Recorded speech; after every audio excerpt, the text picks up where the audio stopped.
I left him 270 million in the sinking fund so that when the COFOR Eurobond became due, there'll be money to pay.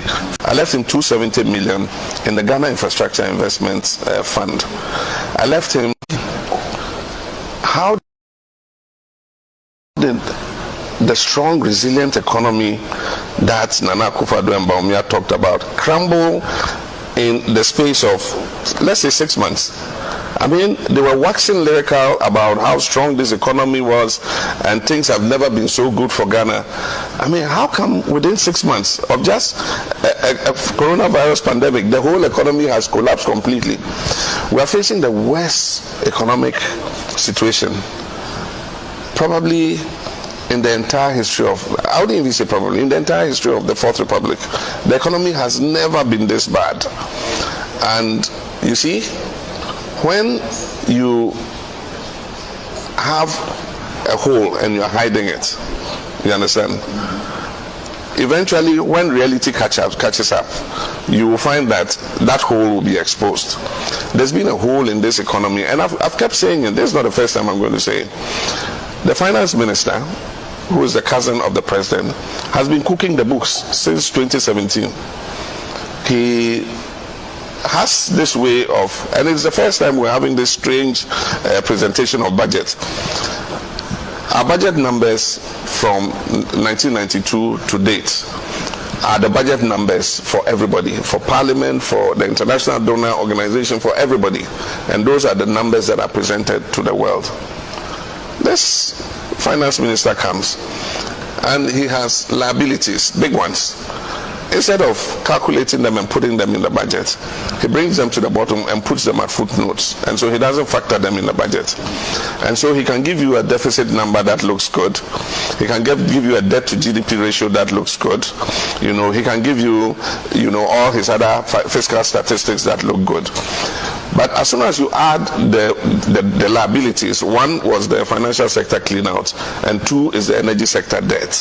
The energy sector debt, today he owes the independent power producers alone $1.5 billion. $1.5 billion. Those are the figures he's now put in the budget that are showing the kinds of numbers that are, and so he's been engaged in subterfuge. And sometimes very criminal subterfuge. I'll give you another example. In 2019, they didn't meet the domestic revenue target. You know what Oforiatta did? He made GRA go and borrow money from commercial banks and presented it and said, we met the revenue target. So when coronavirus struck, the commercial banks have been deducting the loan that they gave to show good figures for 2019. That is why the economy is worse than it is, because any revenue that comes, the commercial banks are taking their money back. And so some of these things have been very criminal, and I'm surprised that Professor Ade, as chairman of GRA, could connive to do something as criminal as this. The president knows about it. He's done nothing about it, And so yes, the economy is in a bad state. We handed him a much better economy. Growth had been projected at 8% for 2017. They had nothing to do with that growth. It had been projected. World Bank, IMF had all said that in 2018 the economy was going to grow at 8% because of the work that we had done in 2017, because of the work that we had done in 2016. I left him $300 million in the stabilization fund for a day such as this when Corona struck. And the stabilization fund is used to ameliorate economic shocks. And so I left him $300 million in that fund. I left him $270 million in the sinking fund so that when the COFOR Eurobond became due, there'll be money to pay for it. I left him $270 million in the Ghana Infrastructure Investments Fund. I left him 2 new oil fields, revenue from 2 new oil fields. All the development of infrastructure that I did in this country in my 4 years as president was with only the Jubilee field, 1 oil field. And even then, 1 oil field, there was a problem with the FPSO turret, and so they had to reduce production. And so he's got 3, 4, 5 times more oil revenue in his period than I got. But what is there to show for it? Virtually nothing. And look at the kind of figures you're talking about. Debt service and wages are more than 143% of domestic revenue. How could this have happened? It couldn't have happened overnight. So it means that they were criminally, hiding the true state of the economy from Ghanaians. And then coronavirus comes and they suddenly say, oh, this is the state of the economy, it's in a mess. But how did we end here? You said the Sika so come there. Where is the Sika? Are we not still sitting on that money? Where is the gold?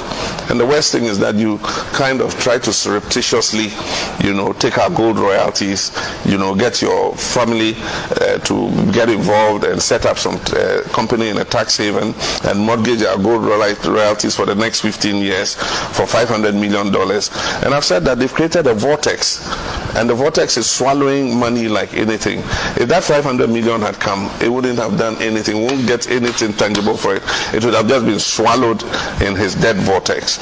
It's time to get him out. Get all the, level-headed people in this country to sit around the economy and fix it. I faced a problem with the economy as a result of the single spine.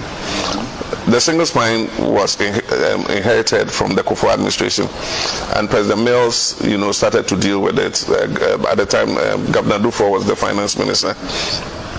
And so we did the negotiations until 2012. And then 2012, we started paying the single spine plus the arrears. And so in 2012, we were spending more than 73% of total revenue on wages and compensation alone, and had only 23%, 27% of revenue left for everything, goods and services, capital expenditure, everything, And so we've been faced with something like that before. What did we do? We called the Senchi Forum. You remember Senchi Forum? PV Obing was very active in that. We wanted to achieve consensus behind our economic program. So we invited all the stakeholders. Everybody was there. The only people who refused to attend were the New Patriotic Party. They actually issued a caveat that any of their members who attended would be sanctioned severely. And so some of them had accepted to come, but at the last minute, because of the party sanction, how unpatriotic can you be? So they refused to come. But we held the Senchi Forum. Out of the Senchi Forum came our homegrown fiscal consolidation policy. And eventually that became the basis for our negotiations with the IMF, which led to the program that we went into. Because by the time we left office in 2016, I'll tell you this, most Ghanaians don't know, we financed the budget from our own revenues. We didn't borrow 1 cedi from the central bank. The first time in Ghana's history. Everything that we financed the budget with in 2016, we did zero central bank financing. This had put the economy on a platform where, if the incoming administration and Nado's administration had taken over with the additional oil revenues and things, we would have just continued fiscal consolidation with growth. And you would have felt the prosperity within the system. Instead, they jettisoned everything and decided to go on their own track. This finance minister, you know what he's interested in? All he's interested in is going on the bond market and borrowing money, because he benefits from it indirectly. His company is at the bottom of borrowing all these euro bonds. He's borrowed $9 billion from the bond market in 4 years. And every bond he floats, Data Bank makes money out of it through proxies and other things, And so this is clearly conflict of interest. The president knows about this, and that's why he says, I'm too old to be corrupt. I'm not going to steal your money, because he knew his relatives would steal the money for him. And that's exactly what's happening. He can go to a plush retirement because Ofoyata and Gabi and everybody will look after him. Mamti and Co will all look after him. And so, yes, we have a broken economy, but it's time for the person who broke it to leave so that somebody can come and fix it. Now, sir, you use some methods to deal with similar situation when you came to power. Are those methods still usable? And if they're not, how do you intend to tackle this huge monumental economic problems that face us? Because it's like your own family budgets and your own family economy. Yourself and my sweetheart and the children, you form an economic unit. When you're highly indebted and your income is low, what do? One, you cut expenditure, and then you reprofile your debt so that it gives you a little more breathing space to be able to deal with the debt. By the time we end this year, our debt to GDP will be 80%. And let me explain that to your viewers. If Kwesi is worth, let's say, 100,000 Ghana cedis, you're worth 100,000 Ghana cedis, but your debt as a percentage of it means your building, your car, your house, your income that you make from your work, everything is 100,000 Ghana cedis a year. And yet your debts as a percentage of your total worth is 80%. It means you're broke. It means you have just 20% to maneuver with, because 80% of your total value is mortgaged in debt. And so, one, you need to reprofile your debt so that you get some breathing space to be able to do the investments that are necessary to get out of it. Now, one of the things that we could do to keep social and economic infrastructure still going is to use the new style of borrowing that we introduced. That is to borrow on a certain collateralized basis. For instance, we set up the Ghana Infrastructure Investment Fund. Now that fund was to take a percentage of VAT and a percentage of oil revenues, and it was going to become the investment vehicle for developing social and economic infrastructure. So we put seed money of 270 million in that fund, and there were supposed to be inflows there. And based on that collateralization, we could borrow money in order to do the critical developmental projects that we needed. That was a new idea that came. Terminal 3. We did it off the balance sheet of Ghana Airport Company. We used to take 60% of their airport passenger levy. And so I said, build us a new terminal. And they said, oh, okay, we can build you a new terminal, but give us our passenger levy, and we'll use it to collateralize and build a new terminal. And they did. Gapoha. They said, look, this port is congested, we need a new port. It says, what do we do? It says, okay, see your partners, Meridian Port Services, and take the debt on your collective balance sheets and build a new port. Today we have a brand new port, the most efficient in the whole of West Africa. You know, so there are ways of doing things, you know, that we have our time tested. We have come out of this kind of hole before, and we have the people who can be able to work to get us out of this hellhole.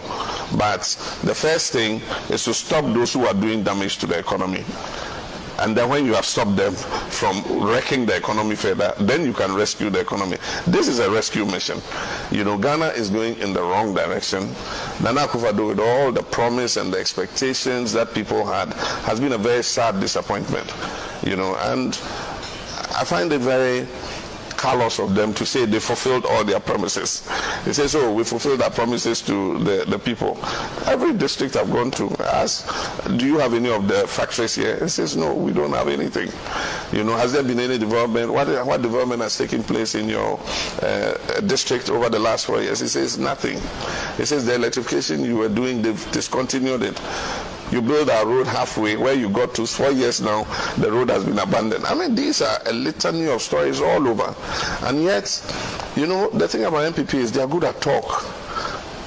A lot of talk, plenty talk, but no action, you know. And so if you follow their propaganda and their talk, you think that Ghana is some rosy paradise. But we're sinking lower and lower. That survey was done recently, and the majority of Ghanaians said they feel worse off today than they were in 2016. And that is a fact. You know, cost of living has gone up, incomes have gone down.